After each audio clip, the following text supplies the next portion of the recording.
Assalamualaikum warahmatullahi wabarakatuh. Perkenalkan, nama saya Syarif Aprillah Nasution, Taruna Madya Politeknik Kelautan dan Perikanan Dumai, NIT 22.1.09.032, Prodi Perikanan Tangkap. Baik, di sini saya akan menjelaskan yang pertama, pengaruh olah gerak kapal dan aspek yang harus diperhatikan saat labuh jangkar. Aspek penting yang mempengaruhi olah gerak kapal, yaitu bentuk dan desain kapal. Bentuk kapal yang aerodinamis dan hidrodinamis akan memberikan pengaruh signifikan pada performa kapal di air. Desain lambung, panjang kapal, lebar kapal, dan distribusi bobot serta stabilitas kapal akan mempengaruhi kemampuan kapal bergerak dengan efisien. Kemudian daya dorong. Daya dorong yang dihasilkan oleh mesin dan baling-baling propeller akan mempengaruhi kecepatan kapal dan kemampuan kapal untuk melawan hambatan air dan angin. Kemudian hambatan.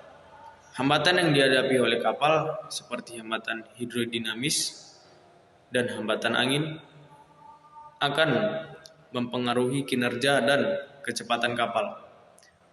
Komponen hambatan ini meliputi hambatan gesekan lambung, hambatan gelombang, hambatan angin pada bagian atas kapal, serta hambatan bongkar muat. Kemudian stabilitas. Stabilitas kapal merupakan aspek yang krusial dalam olah gerak kapal. Kapal harus memiliki stabilitas yang memadai untuk menjaga keseimbangan dan menghindari dari terjadinya guncangan atau kecelakaan saat berlayar. Arus laut dan kondisi cuaca.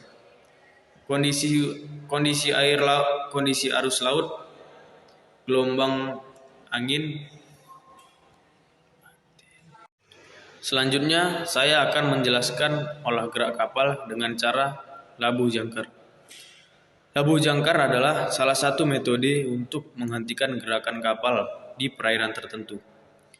Proses labuh jangkar melibatkan melemparkan jangkar ke dalam air sehingga jangkar tersebut menancap di dasar laut. Berikut adalah langkah-langkah umum dalam proses labuh jangkar. Yang pertama, persiapkan jangkar. Pastikan jangkar dalam kondisi baik dan siap digunakan. Periksa kualitas jangkar, rantai jangkar, dan tali jangkar yang terhubung ke kapal. Kedua, pilih lokasi yang tepat. Cari tempat yang aman, bebas rintangan, dan jauh dari sumber daya atau infrastruktur bawah air, seperti pipa gas atau kabel. Ketiga, turunkan jangkar. Pada kapal yang dilengkapi dengan windlass atau perangkat untuk menurunkan jangkar secara otomatis. Gunakan windlass untuk menurunkan jangkar perlahan-lahan melalui lubang jangkar di bagian depan kapal hingga jangkar menyentuh dasar laut. Jika tidak ada windlass, jangkar bisa diturunkan secara manual dengan mengikat tali jangkar pada bagian ujung jangkar dan melemparkan jangkar ke dalam air. Biarkan jangkar menancap setelah jangkar menyentuh dasar laut. Biarkan jangkar menancap dengan kuat dan menahan dari beban gaya kapal. Kemudian periksa kekencangan jangkar. Periksa kekencangan jangkar dengan menggunakan alat pendeteksi kekencangan atau dengan menarik jangkar perlahan-lahan dengan menggunakan tali jangkar. Pastikan jangkar terkunci. Kemudian jaga keadaan kapal. Setelah jangkar menancap dengan kokoh, pastikan untuk mengatur motor atau pendorong lainnya agar kapal tetap berada pada posisi yang diinginkan. Juga buat tanda atau catatan batasan jarak sehingga Anda dapat memantau posisi dan mencegah pergeseran yang tidak diinginkan. Arus laut dan kondisi cuaca. Kondisi arus laut, gelombang, angin, dan cuaca secara umum mempengaruhi olah gerak kapal. Kapal harus dapat mengatasi pengaruh arus laut dan gelombang agar tetap bergerak dengan lancar dan aman. Kemudian perawatan dan pemeliharaan.